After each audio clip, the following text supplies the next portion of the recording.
Ladies and gentlemen, have you ever found yourself boiling inside, fists clenched, heart racing, just because someone said one wrong thing? Master your internal dialogue. That's where it all begins. Not with them, not with what was said, not with what happened, but with you, inside your mind, where no one else sees, where no one else hears, but where everything is decided, that silent voice in your head. It's not background noise. It's the most powerful influence you have in your life, and it either fuels your peace or fans the flames of your rage. So ask yourself, what are you telling yourself, really? When someone cuts you off in traffic, what's the first thought that flashes across your mind? They're so rude. How dare they? Or something worse. That moment, that split second, is not about the other driver. It's about the story you choose to tell yourself. That story is your internal dialogue. It decides whether you clench the wheel in frustration or take a breath and let it go. It's that powerful. And the truth is, most of us live in reaction mode, responding to every jab, every inconvenience, every little thing that doesn't go our way, without ever questioning the voice that pushes us to react. But what if you paused? What if, instead of assuming the worst, you rewrote the story in real time? Maybe they're rushing to an emergency. Maybe they just didn't see me. Either way, I'm still in control. That's not weakness.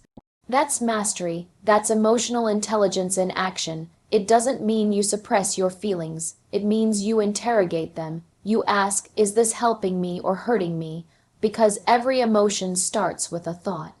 And every thought is a choice. Internal dialogue isn't always loud. Sometimes it's subtle. It hides in sarcasm. It whispers insecurity. It dresses up as logic, but it's fear. I'm not good enough. They always treat me like this. This is just how people are. These aren't facts. These are unchallenged beliefs, and left unchecked, they become your identity. That's why mastering your internal dialogue isn't about pretending everything is fine. It's about getting honest with yourself. It's about catching the voice that tells you you're a victim, that you have no control, that anger is your only defense, because that voice, it's lying to you. People think strength is about how loudly you can speak, how quickly you can clap back, how hard you can hit. But real strength, unshakable, quiet, commanding strength, is about who you are when no one's watching. When someone insults you, disrespects you, misunderstands you, can you stay rooted? Can you stand in your truth without feeling the need to prove it? That comes from the inside. That comes from mastering the voice that says, you're still enough. Even when they disagree, even when they push, even when they're wrong, we've been conditioned to believe that reaction is power. That the louder we are, the more in control we seem. But the truth, the more you have to react, the less control you actually have. Think about it. When someone can press a button and make you explode, that's not power.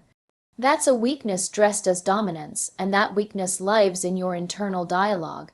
In the stories you've accepted, the fears you've embraced, the wounds you haven't healed. And if you don't take charge of that voice, it will take charge of you. So you start small. The next time your heart races, your chest tightens, your hands curl into fists. You listen, not to them, to you. What are you thinking? What are you assuming? What are you repeating in your mind that's fueling the fire? And then you ask, can I tell myself something else, something truer, something stronger? I'm not going to let this disturb my peace. They can have their emotions. I'll keep mine in check. I control how I feel. This isn't denial. This is discipline. And the beauty is, the more you practice it, the quieter the noise becomes. The more often you rewrite the script, the shorter the trigger fuse gets, until eventually, situations that used to make you explode barely ruffle you.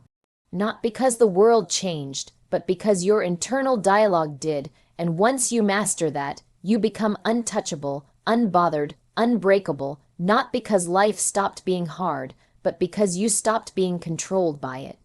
Let me know if you want this version formatted as a spoken audio script or turned into a visual presentation.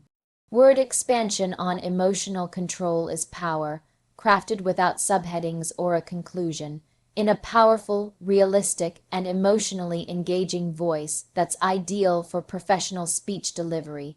Emotional control is power. Not the kind that shouts, not the kind that slams doors or demands attention, but the quiet kind, the kind that walks into chaos and doesn't flinch, the kind that chooses to respond with clarity when the world expects you to erupt. That kind of control, that's real strength, and it's rarer than you think, because let's face it, anyone can react, anyone can yell, anyone can fire off a snarky text or let anger pour out the moment things don't go their way. That's easy, that takes no discipline, no awareness, no strategy, but to feel every ounce of heat rise in your chest and still choose peace, that's mastery, that's control, that's power, and that's what separates leaders from followers, thinkers from reactors, warriors from victims. We've been fed a lie that emotion equals honesty, that if you're mad you must express it, that if you're hurt you must lash out, that if you're offended you must retaliate. But emotion is not truth, it's a signal. It's data, it's feedback from your nervous system, not a command from your soul. You are allowed to feel everything without acting on everything. In fact, your ability to pause, to evaluate, to breathe, that's what gives your feelings weight instead of letting them run wild. Think about it. How many relationships, deals, careers, or opportunities have been burned down because someone couldn't manage their emotions? One bad conversation, one angry outburst, one impulsive decision made in the heat of the moment. All because emotion was treated like a master instead of a messenger. You can be passionate, you can care deeply, you can feel fully, and still hold your ground, still speak with calm, still act with intention. That's not weakness, that's composure, that's courage. Some people mistake emotional control for suppression, like it means you're shoving everything down, pretending it's not there. That couldn't be further from the truth. Emotional control doesn't mean ignoring your feelings. It means understanding them. It means knowing when your emotion is serving you and when it's sabotaging you. It means taking the time to ask, what is this feeling trying to tell me, instead of exploding the moment you feel it. That's emotional maturity, and it doesn't happen by accident. You build it like a muscle. You train it in the hard moments, the unfair comment, the passive-aggressive tone, the unexpected insult. You pause. You feel the wave coming, and instead of riding it, you observe it. You don't let it drown you. You don't let it speak for you. You breathe. You remember, I am not my emotion. I am the person experiencing it. And I decide what happens next. That right there, that's power. And there's something magnetic about a person who stays grounded when everyone else is losing their minds. Something powerful about someone who can take a verbal hit, stand tall, and respond without venom. Because it's not about not feeling, it's about not letting feelings dictate your actions. It's about using emotion as fuel, not fire. You can still speak your truth, you can still set boundaries, you can still express yourself fully, but without losing yourself in the process. The world is noisy, people are reactive, social media has made outrage a performance. But if you can be the calm in the storm, the anchor in the chaos, you become unshakable, not because life gets easier, but because your response gets wiser. You realize that your energy is currency, and you stop spending it on nonsense. You realize that silence can be louder than yelling, that stillness can be stronger than force, that a steady mind is more dangerous than a hot temper. Emotional control doesn't just make you stronger, it makes you freer, free from other people's chaos, free from regret over things said in anger, free from being manipulated, baited, or triggered, because when you control your emotions, no one else can. And that's a level of self-respect that no one can take from you. So when you feel yourself slipping, when the tension builds and your instinct screams to react, pause, just pause, give yourself space. Own your breath, own your body, own your choices, because you are not powerless. You are not your reaction. You are not their expectation. You are in control, and that control, that's not weakness, that's power. Real, lasting, unshakable power. Let me know if you'd like this tailored into a performance. Style speech or used in a visual format like slides or video narration. Pause, then respond, written in a smooth, powerful tone fit for professional delivery, without subheadings or a conclusion as requested. Pause, then respond. It sounds simple, almost too simple to matter, but in that tiny space between what happens to you and what you choose to do next, your entire life can change. That pause is where your power lies. It's the difference between reaction and intention, between chaos and clarity, and yet, it's the one thing most people skip, because reacting is fast, it's satisfying, it feels like control until it spirals.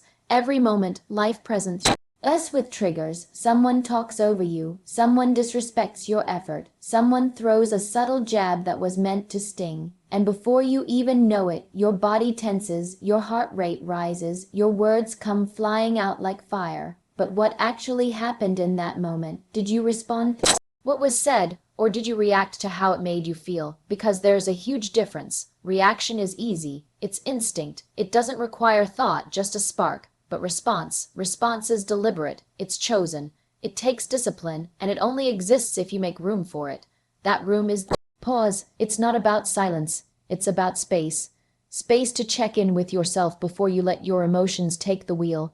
Space to ask, what am I feeling right now? Why does this bother me? What outcome do I actually want from this moment? We've been conditioned to believe that fast is strong, that whoever speaks first wins, that clapping back makes you powerful, but true power doesn't rush, it doesn't chase, it doesn't panic. Power waits, power watches, power calculates, and when it finally moves, it does so with precision. That's what the pause gives you: precision. It turns heat into strategy, it turns tension into clarity, and it keeps you from handing your control to someone else's actions. Think about all the times you've said something you didn't mean in the heat of the moment, or did something impulsively because anger clouded your judgment. Then came the regret, the damage control, the awkward silence, the broken connection, all because you reacted instead of pausing. One breath, one beat, that's all it takes sometimes to shift from emotional to intentional, but we rush through it as if being fast is more important than being wise. The truth is, when you pause, you disarm people, especially the ones who are trying to provoke you. They expect a reaction, they want drama, they want to pull you into their storm, but when you pause and stay calm, you don't just take control, you shift the dynamic completely. You become unshakable, and that doesn't mean you're passive. That doesn't mean you let things slide. It means you deal with them on your terms, not theirs. And here's something powerful. The pause also allows you to recognize when something isn't worth your energy at all. Not everything deserves a response. Not every opinion needs your defense. Sometimes the most strategic move is to say nothing at all. The pause shows you what matters and what doesn't. It filters the noise from the truth, and that level of emotional intelligence, that's where growth begins. But make no mistake, pausing isn't easy, especially in a world that rewards speed and applauds outrage. It takes practice, it takes self-awareness, it takes being willing to sit with discomfort, to feel your emotions rising and still choose not to be ruled by them. That's not suppression, that's self-leadership.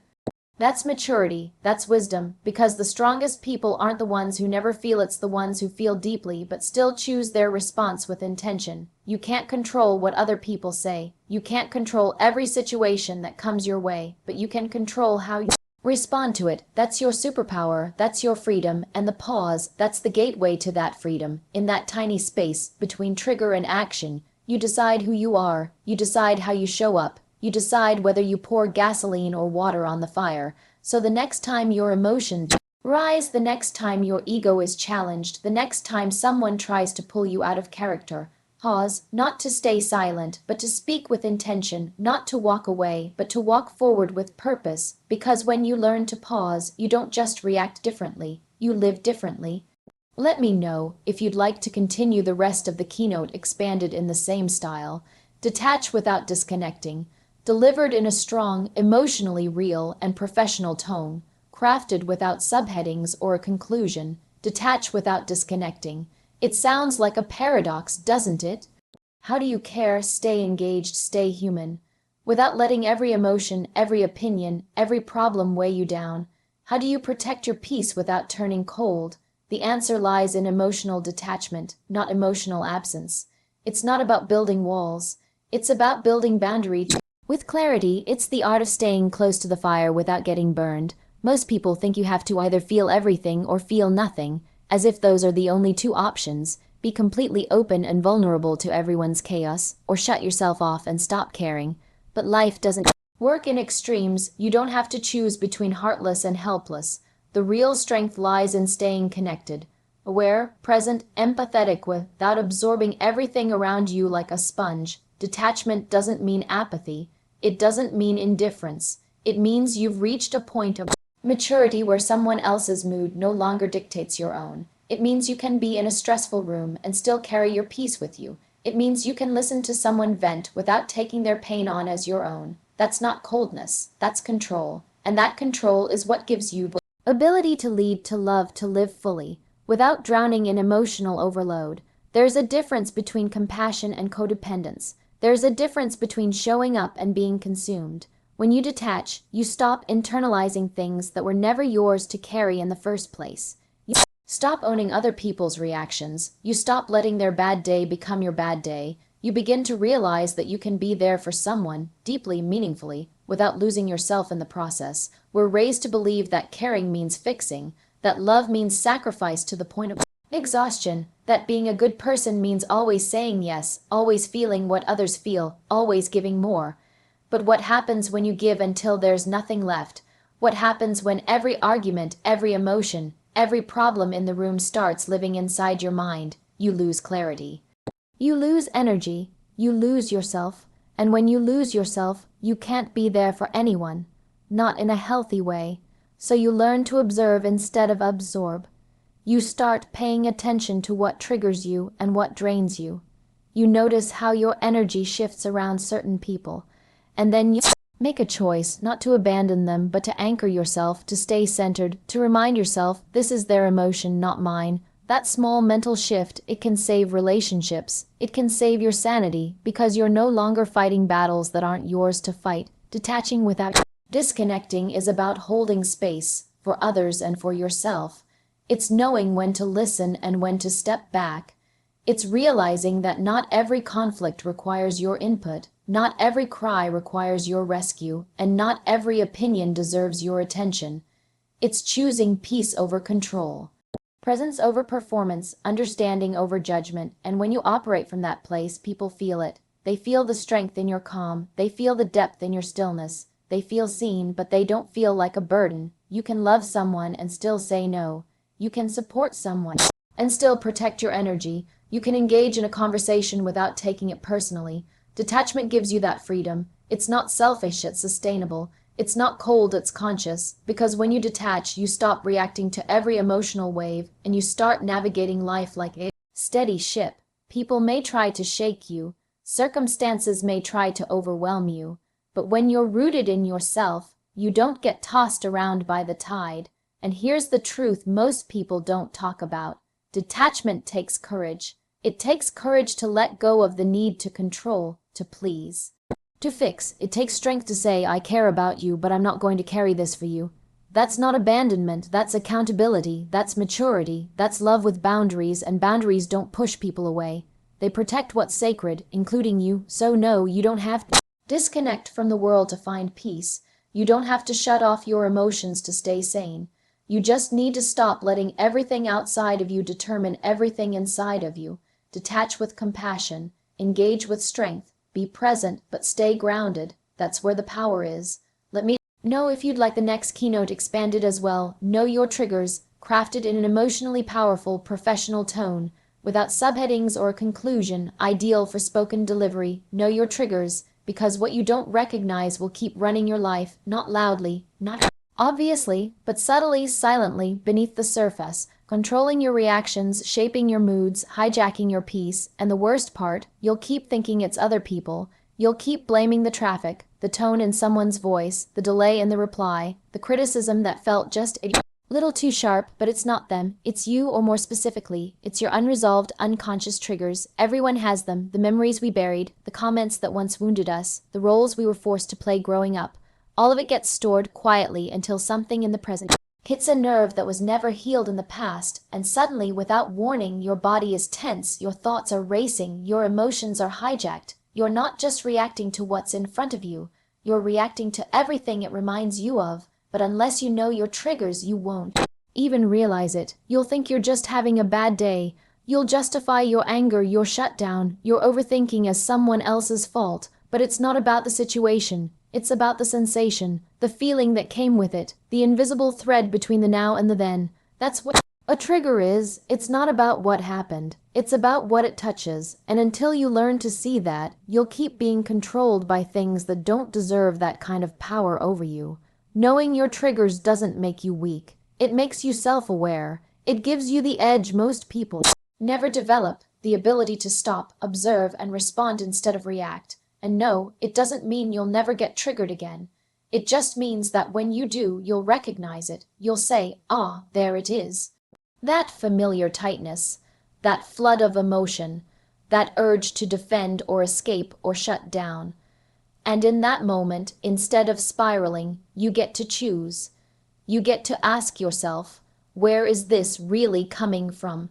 Maybe it's the feeling of being dismissed. Maybe it's the fear of not being good enough. Maybe it's the echo of someone who once made you feel small. Whatever it is, it's real, but it's not in charge anymore, unless you let it be. Knowing your triggers puts the power back in your hands. It lets you speak from truth, not trauma. It lets you pause before reacting. It lets you decide who you want to be, not just who you've always been. Some people avoid doing this work because it's uncomfortable. Looking at your own patterns, your own pain, your own wounds, that takes courage, but ignoring it doesn't make it go away. It just means it leaks out sideways, in the way you snap at people you love, in the way you overthink every interaction, in the way you avoid conflict, chase validation, or shut people out before they get too close. That's what unexamined triggers do. They drive behavior you don't even realize is reactive, but once you see them, once you name them, they lose their grip. The moment you say, "This isn't about them, it's about something inside me," you reclaim your power. You stop waiting for the world to stop poking your wounds, and you start healing them yourself. Stop making your emotional regulation everyone else's responsibility. And that's what emotional maturity really looks like. Not perfection, but presence. Not control over others, but control over self. So pay attention to the moments you feel disproportionate emotion. The anger that comes out too fast, the anxiety that shows up too loud, the withdrawal that lasts too long. Don't shame yourself for it. Just get curious. Ask, what does this remind me of? When have I felt this before? What belief am I carrying that this moment just activated? These questions don't fix everything overnight, but they open a door most people never walk through, and on the other side of that door is freedom. Because when you know your triggers, you stop being a puppet to them. You stop letting people press invisible buttons they don't even know exist. You walk through the world differently, not hardened but clear, not reactive but intentional, not guarded but grounded, and that's what makes you powerful in a way no one can take away. Let me know if you'd like this transformed into a spoken word script or turned into part of a larger keynote collection, word expansion on Build a Mental Fortress, written in a grounded, emotionally resonant, and professional tone. Without subheadings or a conclusion, build a mental fortress, because the world will test you, not just once, not just when you're ready, but in random moments, when you're tired, when you're vulnerable, when you're not expecting it. Life doesn't knock before it walks in.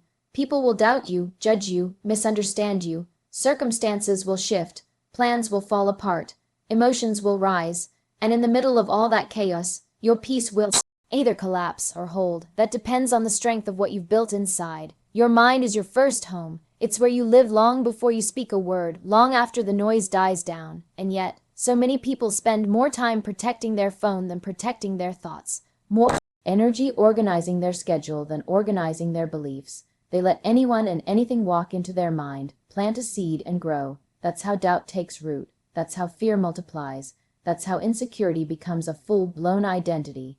But imagine if your mind had gates, not walls to shut the world out, but gates to guard what comes in. Not every comment would get access. Not every opinion would live rent-free. Not every challenge would have the power to shake you. That's what a mental fortress does. It doesn't make you cold. It makes you clear. It makes you strong without turning you hard. It makes you calm without making you passive. Because power isn't about noise. It's about discipline. And mental discipline is the highest form of self-respect. Start by paying attention to your inner voice, that quiet one. The one that speaks when you're alone. Is it building you up or tearing you down? Is it repeating your vision or replaying your fear? Your thoughts create your reality, not in a vague, motivational way, but in the most literal sense. If you're always telling yourself you're behind, not enough, not ready, then every opportunity will feel like a threat instead of a step forward. That's why you need to train your thoughts like a warrior, ruthlessly, daily, because a mental fortress isn't built by accident.